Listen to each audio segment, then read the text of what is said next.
अरब में काम करने गया था। एक जवान लड़की बुर्का में रहती थी। मैं बहुत छुप छुप कर उस लड़की का चेहरा देखने की कोशिश करता। एक दिन उस जवान लड़की ने मुझसे कहा कि तुम मुझसे शादी कर लो, उसके बदले में मैं तुम्हें माला माल कर दूंगी, और अगर मना किया तो जो तुमने मेरे ऊपर नजर डालने की गलती की है उस केस में जेल भिजवा दूंगी। मैं उसकी बातों से डर गया और उससे शादी कर लिया।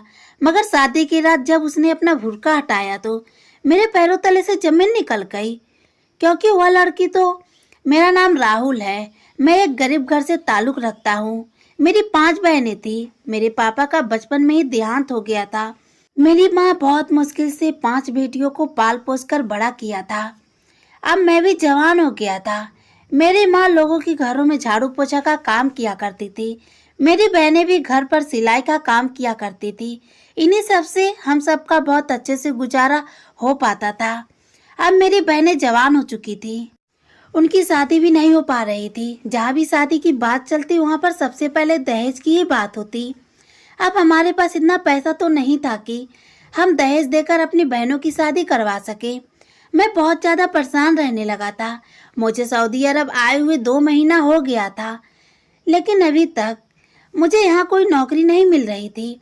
मेरे यहाँ आने का एक ही मकसद था, मगर मैं किसी को बता भी नहीं सकता था। मेरी बात पर कोई भरोसा ही नहीं करता। मैं तो सपने में भी नहीं सोच सकता था कि मुझे यहाँ आने का मौका मिलेगा। मैं अपने घर की गरीबी की वजह से बहुत ज़्यादा परेशान था, क्योंकि मेरे घर पर मेरी जवान 5 बहनें थीं। दहेज की वजह से उनकी शादी नहीं हो पा रही थी। उनकी उम्र भी निकलती जा रही थी। उनकी शादी सिर्फ इस वजह से नहीं हो पा रही थी क्योंकि हमारे पास दहेज देने का पैसा नहीं हो पा रहा था। एक दिन मैं बहुत ज़्यादा परेशान हो गया था और परेशानी की वजह से मैं सड़क पर बैठा हुआ आंसू बहा रहा था। एक औरत मेरे पास आई और कहने लगी, तुम मुझे बहुत ज़्यादा परेशान लग रहे हो, अगर तुम चाहो तो मैं तुम्हारी मदद कर सकती हूँ। मैंने कहा, मुझे किसी की मदद नहीं चाहिए, तुम जाओ यहाँ से। मैं इस समय बहुत ज़्यादा परेशान हूँ, मेरा दिमाग खराब मत करो। वह कहने लगी, मैं तो तुम्हें नौकरी दिलवाने आई थी।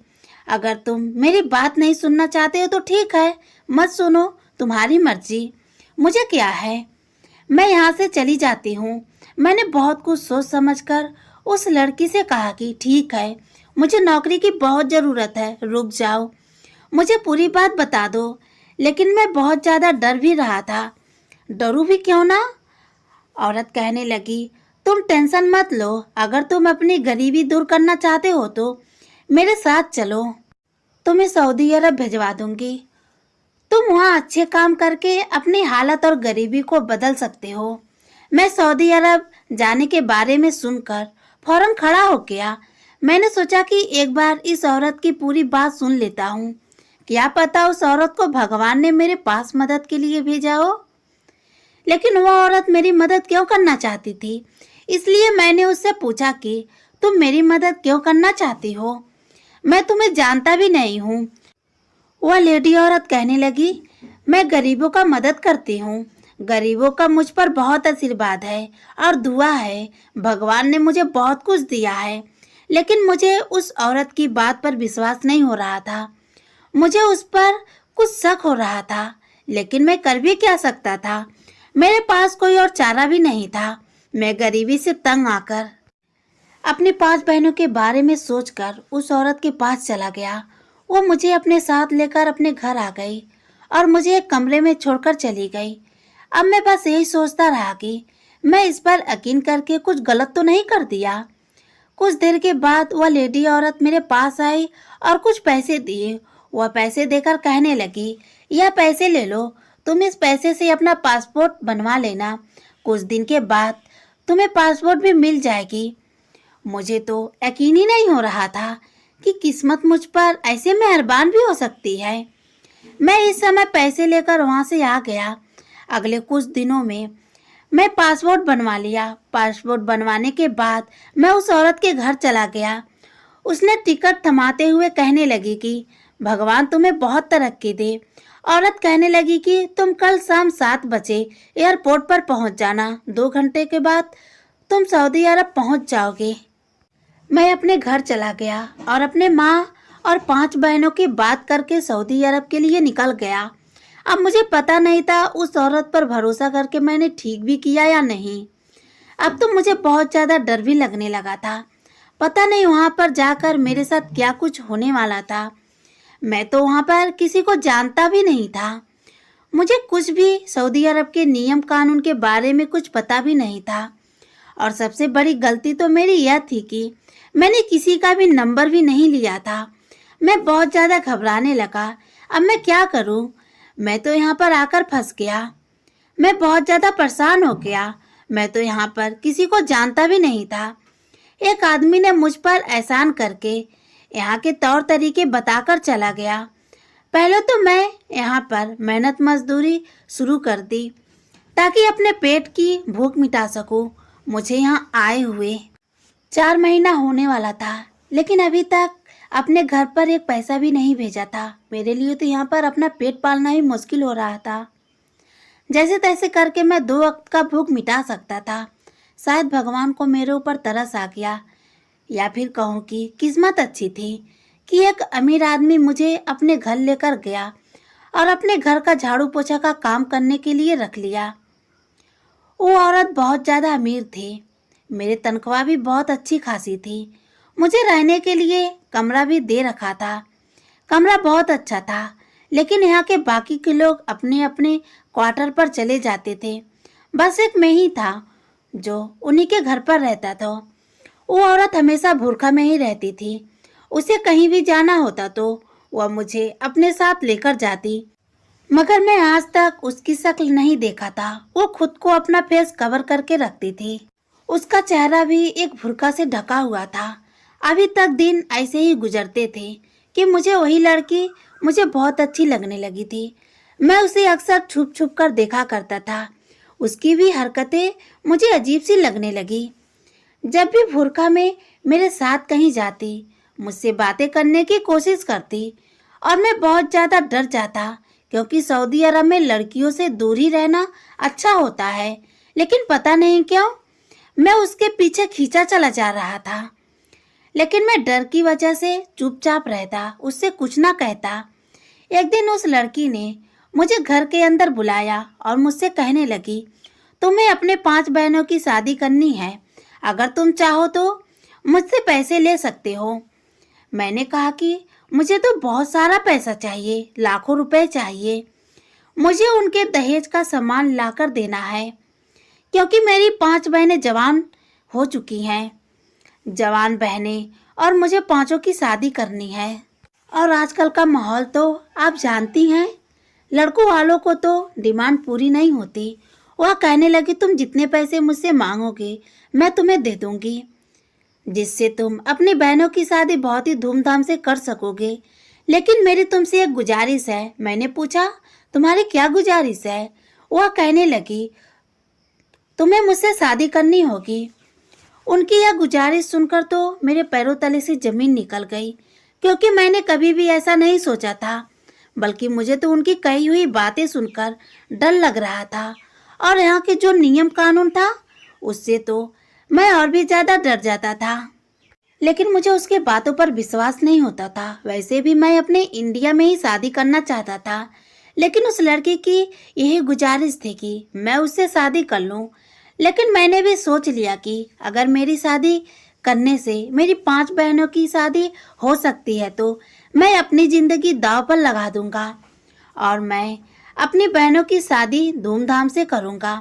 मैंने बिना कुछ सोचे समझे उस नकाबपोश वाली लड़की से फौरन ही कह दिया कि हाँ, मैं तुमसे शादी करने के लिए तैयार हूँ, क्योंकि मैंने कभी भी ऐसा नहीं सोचा था।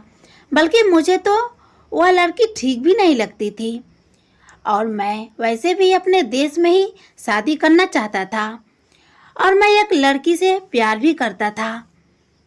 और मैंने उससे कहा था कि जब मैं इंडिया वापस आऊँगा तो तुमसे शादी कर लूँगा। लेकिन आज मैं बहुत ज़्यादा मजबूर हूँ। मुझे अपने बहनों की खातिर यह कदम उठाना ही पड़ा। लेकिन मैंने सोचा कि मैं बहुत ज़्यादा मेहनत करके अपनी बहनों की शादी कर दूंगा, लेकिन मैं ऐसे किसी नकाबपोश लड़के से शादी नहीं करूँगा। मैंने फौरन ही उस लड़की से कह दिया, मैं तुमसे शादी नहीं कर सकता। उस लड़की ने मुझे धमकी देना शुरू कर दिया।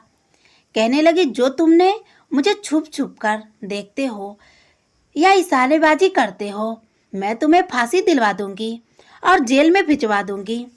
गंवार लड़के, तुम्हें इतना भी नहीं पता यहाँ पर लड़कियों को देखना भी कितना गुनाह होता है।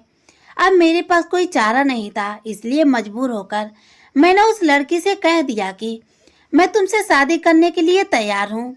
इतना सुनते ही नकाबपोश लड़की मुझे बहुत सारे पैसे दे दिए और कहने लगी, शुक्र मनाओ कि मैं तुम्हें पसंद करती हूँ और मुझसे शादी करके तुम माला माल हो जाओगे।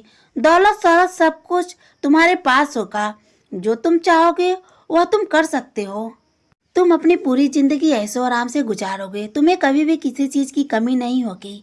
मैंने कह दिया कि ठीक है, जब तुम मुझसे शादी करना चाहती हो तो फिर यह नकाब वगैरह हटा दो। नकाबपोश में रहने की क्या जरूरत है? उसने फौरन कह दिया कि शादी से पहले लड़कियां नकाब में ही रहती हैं। यह गलती बिल्कुल भी मत करना। शादी से पहले मैं तुम्हारे सामने नकाब नहीं हटा सकती। उस लड़की की बातें सुनते ही मुझे थोड़ा सा अजीब सा लग रहा था, मगर इतने सारे पैसे देखकर मैं भी सोच लिया था कि अब मैं जरूर शादी कर लूँगा, क्योंकि इसके बदले में मेरी जिंदगी बदलने वाली थी और मेरी 5 बहनों की भी शादी हो जाएगी। अब मेरे पास मना करने की कोई वजह ही नहीं थी। मुझे ढेर सारे पैसे और ऐशो आराम मिल रहे थे और इतने सारे पैसे के बदले अगर मुझे किसी बदसूरत या किसी अपाहिज लड़की से भी शादी करनी पड़े तो मैं उससे खुशी खुशी कर लूँगा। मैंने उस लड़की से बहुत सारे पैसे लेकर अपने घर इंडिया भेज दिया ताकि मेरे 5 बहनों की शादी बड़ी धूमधाम से हो सके। अब मुझे एक ही बात सता रहा था कि एक बार नकाबपोश लड़की का शक्ल देख लूं तो मेरे दिल को तसल्ली हो जाएगी। और वैसे भी इतनी दौलतमंद लड़की थी, अगर वह चाहती तो बहुत ही अच्छे खानदान में अपना रिश्ता तय कर सकती थी। मुझसे शादी करने के लिए क्यों तैयार थी? मेरे मन में बहुत सारे सवाल थे। आखिर वह मुझसे ही शादी क्यों करना चाहती थी? कोई तो वजह जरूर थी जो वह मुझे चुभ रहा था। बात सोच सोच कर मेरा दिल और दिमाग खराब हो गया था। एक दिन नकाबपोश लड़की मुझसे कहने लगी, कल तुम्हारी और मेरी शादी है और शादी से पहले मेरे सामने तुम मत आना और मेरा चेहरा शादी के बाद ही देखोगे। लड़के ने बताया कि ठीक है, अब हमारी शादी की तैयारी हो चुकी है। सजावट वगैरह देखकर तंग रह गया था, लेकिन वह लड़की कहीं भी दिख नहीं रही थी। मैंने सोचा हो सकता है शादी के समय पर ही आ जाए, और यही हुआ। सुबह सुबह ही घर के साफ सफाई कर रहा था, देखा लड़की नकाबपोश में अपने कमरे में जाने लगी। अब मुझसे बात नहीं कर रही थी, अब तो वह मेरी पत्नी बनने वाली थी, मगर उसने आज भी अपने चेहरे पर नकाबपोश से ढका हुआ था। यह सब कुछ देखकर मैं हैरान हुआ था। फिर सोचा कि चलो जो भी है, आज शादी की रात मुझे उसकी शक्ल देखने को मिल ही जाएगी। और शादी के बाद मैंने किसी से कुछ भी नहीं बताया था। मैंने सोचा था कि पता नहीं यह शादी कितने दिन तक चलेगी। मैं अपने घर वालों को कुछ भी बताना जरूरी नहीं समझा। मैंने सोचा खामोखा घर वाले परेशान हो जाएंगे। फिलहाल के लिए मेरी शादी हो गई। जब लड़की मेरे कमरे में दाखिल हुई तो मैंने सब्र का घूंट पीकर जब दुल्हन का चेहरा देखने के लिए घूंघट उठाया और जैसे ही उसका चेहरा देखा, मेरे पैरों तले से जमीन निकल गई। मैं तो बेहोश होते होते बची। फौरन ही अपने बेड पर बैठ गया और सोचने लगा कि मेरी शादी तो उस नकाबपोश लड़की से होने वाली थी। जैसे ही मैंने उसका घूंघट उठाया, मेरे मुंह से चीख निकलते निकलते रुक गई। मेरा पूरा शरीर कांप रहा था और फिर एकदम से मेरे सामने मेरा गुजरा हुआ पल आ गया। मुझसे इतनी बड़ी गलती कैसे हो गई? अब मुझे बहुत ज्यादा पछतावा हो रहा था। काश मैं पहले से ही उसका चेहरा देख लिया होता तो इतने बड़े मुश्किल में नहीं फंसता। जब मैं अपने इंडिया में था, छोटी मोटी काम करके कुछ पैसे निकाल लेता था, लेकिन मेरा एक सपना था, जो मेरा इंडिया से बाहर जाने का सपना था। फुटपाथ पर छोटी मोटी नौकरी करके मेरे 5 बहनों की शादी होने से ना रही। मेरा भी सपना बन चुका था कि काश मेरा भी किसी बाहर देश में वीजा लग जाए और मैं वहीं रहने चला जाऊं। मैं अपने 3 बहनों से छोटा था और 2 बहनों से बड़ा। मेरी माँ हम सबको बहुत ही मुश्किल से पाल पोस कर रखी थी। मेरे घर की हालत बहुत ही खराब थी। हम लोग गरीबी में जूझ रहे थे। मैं घर के बेटे होने के नाते मेरी भी कुछ जिम्मेदारी बनती थी कि मैं नौकरी करके अपने घर का कुछ ख्याल रख सकूं। मैंने सोचा क्यों ना मैं पढ़ाई भी कर लूं और नौकरी भी करूं। मैं दिन में पढ़ाई करता था और रात में थोड़ी बहुत काम करके पैसे कमा लेता था। ऐसे ही मैंने अपनी पढ़ाई कंप्लीट कर ली और छोटी मोटी नौकरी भी कर लिया करता था। लेकिन अब मेरी पढ़ाई पूरी हो चुकी थी। अब मैं जॉब के लिए दर दर के ठोकरें खा रहा था, लेकिन जॉब मिलने वाला नहीं था। आज के समय में नौकरी मिलना कोई आसान बात नहीं है। बहुत मुश्किल से एक मालिक के घर बॉडीगार्ड का काम मिल गया था। सैलरी भी अच्छी खासी थी, इसलिए वह काम मैं करने लगा। सुबह 6 बजे ही मैं अपने काम पर चला जाता था और मालिक जो काम कहते मैं वह काम कर दिया करता था। मेरे काम का कोई ठिकाना नहीं था। कभी मालिक के तो कभी मालिक की बेटी के साथ, कभी घर के काम। लेकिन मालिक की बेटी को एक दिन कुछ काम से मार्केट लेकर गया था। उसे कुछ जरूरत के सामान खरीदने थे। वो अपना सामान खरीद चुकी थी और मैं उसे वापस घर लेकर आ गया। बस मुझे यही सब काम करना पड़ता था। बाकी समय मैं फ्री रहता था क्योंकि मेरा काम सिर्फ मालिक का जो हुक्म देते थे वही मैं करता था। उनकी बेटी मुझसे जो भी कह देती मुझे करना पड़ता था। मालिक की बेटी की अभी तक चेहरा मैं नहीं देखा था और ना ही मुझे देखने की कोई ख्वाहिश भी नहीं थी, क्योंकि मैं वहां पर सिर्फ अपना काम करने जाता था और मैं नहीं चाहता था कि मेरी किसी हरकत की वजह से मैं इस नौकरी से निकल जाऊं, क्योंकि मेरे घर के हालात भी ऐसे नहीं थे कि मैं कुछ दिन भी घर बैठकर सुकून से रह लूं। लेकिन मेरे साथ कुछ अजीब सा हरकतें हो रहा था। मेरे मन में तो सिर्फ यही था कि वह एक करोड़पति की बेटी है और मुझे यह बात नहीं भूलनी चाहिए कि मैं एक गरीब घर का बेटा हूँ। लेकिन मैंने भी किसी हैंडसम से कम नहीं था। अगर कोई लड़की मुझे देख ले तो अपना दिल हार बैठे। मालिक की बेटी की भी रवैया मुझे कुछ अच्छा नहीं लग रहा था। मैं सोचता कि मालिक की बेटी बहुत ही खूबसूरत होगी। जब भी मेरी नज़र उससे मिलती तो मालिक की बेटी शर्म से अपना नज़र झुका लेती, लेकिन मुझसे बात करने की कोशिश कभी नहीं की थी। बल्कि मुझे तो ऐसा लगता था कि वह शायद गूंगी है, क्योंकि 1 महीने के बीच में मैंने उसे बात करते हुए कभी भी नहीं देखा। यह बात मैंने अपनी बहन को बताया तो वह मुझसे कहने लगी कि तुम खुद ही बात करने की कोशिश करो, क्या पता वह जवाब दे दे। एक दिन मैंने बहुत ही हिम्मत से उससे बात करने की कोशिश की और पूछा, मैडम आपको कोई सामान चाहिए तो आप मुझे बोल सकती हैं, मैं आपको लाकर दूंगा। मैंने सोचा कि वह मुझे कुछ तो कहेगी, हाँ या नहीं, लेकिन उसने तो मुझे एक शब्द भी नहीं कहा। सिर्फ और सिर्फ अपना सर नहीं में हिला दिया। मुझे बहुत ज्यादा गुस्सा आ रहा था। मैंने सोचा कि क्यों मुझे इस पत्थर दिल लड़की से अपना सर टकरा रहा हूँ। मुझे नहीं लगता था कि यह किसी सूरत में मेरे जाल में फंसेगी। अगले दिन मैंने जानबूझकर उस लड़की के पास गया और कहने लगा कि आपको कहीं जाना है। उसने फिर से नहीं में सर हिला दिया।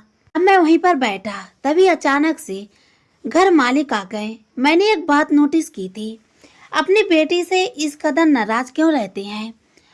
मैंने मालिक की बेटी को प्यार से बात करते हुए नहीं सुना था। एक दिन घर के पुराने नौकर से मालूम हुआ कि वह मालिक की बेटी नहीं है, बल्कि किसी अनाथ आश्रम से लेकर आए हैं। लेकिन मालिक की बेटी का नाम पूजा था। मालिक कहते हैं वैसे तो वह किसी और जगह पर रहती है, मगर साल के कुछ महीने यहाँ गुजारती है। मालिक को उसके काम से बहुत ज्यादा नफरत है, मगर वह कुछ कहते नहीं। मैं आज तक ध्यान से नहीं देखा था कि वह क्या करती है। अगली सुबह मालिक को ऑफिस तक छोड़कर वापस आ गया। अब वहां पर जो नजारा मेरे सामने आया उसे देखकर तो मेरी रूह कांप गई। वह लड़की अनाथ आश्रम के अंदर चली गई। मैंने कुछ देर के लिए वहीं पर साइड में खड़ा होकर इंतजार करने लगा। मैंने कहा, जो लड़की अभी अंदर गई है उसे आप जाकर कह दीजिए कि जल्दी से आ जाए। मैं उसे घर छोड़कर अपने घर जा रहा हूँ क्योंकि मेरी माँ की तबीयत कुछ ठीक नहीं है। काफी देर हो चुका था। मैंने सोचा कि मैं खुद ही अंदर जाकर मालिक की बेटी को लेकर आता हूँ। जब मैं अंदर गया तो मालिक की बेटी पूरी आश्रम की साफ सफाई कर रही थी। मैं तो बहुत ज्यादा सोच में पड़ गया।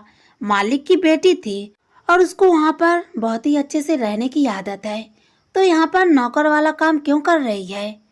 इसका ही रवैया देखकर मुझे वह लड़की और भी ज्यादा अच्छी लगने लगी। मैंने धीरे धीरे उससे बातचीत करना शुरू कर दिया।